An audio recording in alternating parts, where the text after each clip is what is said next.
ఒక డౌట్ వచ్చింది సార్. ఇప్పుడు మనము ఫేస్ లిఫ్టింగ్ అని చెప్పేసి మనం మాట్లాడుకుంటున్నాం.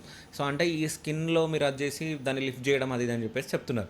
బట్ మన ఫేస్‌కి సంబంధించిన బోన్ ఏ షేప్‌లో ఉంటదో మన ఫేస్ కూడా అదే షేప్‌లో ఉంటది. అంతే. ఒకవేళ అంటే మన స్కిన్‌లో కొంచెం కొవ్వు అది ఇది అది ఉంటే అది వేరే షేప్ అవుతది. అంటే కొంతమంది కొన్ని రోజులకి లావు అవ్వడం, సో ఫేస్ కొంచెం ఉబ్బడం ఇట్లా జరుగుతా ఉంటది.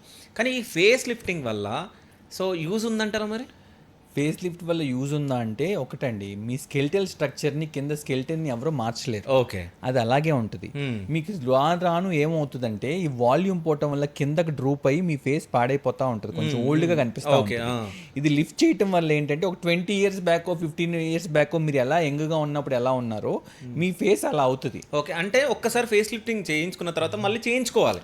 మళ్ళీ ఒకవేళ సాగిపోతే. సర్జికల్ ఫేస్ లిఫ్ట్ అయితే యూజువల్గా మళ్ళీ చేయించుకోవాల్సిన అవసరం లేదు. నాన్ సర్జికల్ ఫేస్ లిఫ్ట్ అయితే ఫిల్లర్స్ కానీ, బోటాక్స్ కానీ, ఓకే. నెక్స్ట్ వచ్చేసి థ్రెడ్ లిఫ్ట్ కానీ.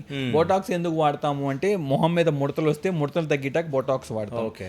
ఫేస్లో ఎక్కడైనా వాల్యూమ్ తగ్గిపోతే ఫిల్ చేయడానికి ఫిల్లర్ వాడతాం. ఫేస్ కిందకి డ్రూప్ వస్తే లిఫ్ట్ చేయడానికి థ్రెడ్స్ వాడతాం. సో ఇవన్నీ ఫేస్ లిఫ్ట్ కిందే, ఫేషియల్ ఎస్థెటిక్స్ కిందే వస్తాయి. ఓకే. ఇవన్నీ temporary. Okay. Surgical is permanent. Okay. కాబట్టి సర్జరీకి వెళ్ళే వాళ్ళు చాలా తక్కువ మంది ఉంటారు. ఓకే. ఇవి చేయించుకునే వాళ్ళు ఎక్కువ మంది ఉంటారు. సో అంటే సర్జరీకి వెళ్తే బెటర్ అంటారా లేకుంటే ఇట్లా చేయించుకుంటే బెటర్ ఏం లేదండి. కొంతమంది వస్తారు, ఏమంటే మీకు చాలా లాక్స్ గా ఉంది స్కిన్, మీకు ఏం చేసినా పెద్ద యూజ్ లేదండి, మీరు సర్జికల్ ఫేస్ లిఫ్ట్ చేసుకోండి అని చెప్తాం వాళ్ళకి. Okay. 90% of the people will go for non surgical. Okay. Pain తక్కువ, హాస్పిటల్ స్టే అక్కర్లేదు, ఇంట్లో సర్జరీ అంటే అందరూ ఒప్పుకోరు, ఈ ఏజ్ లో నీకు సర్జరీ ఎందుకు అంటారు.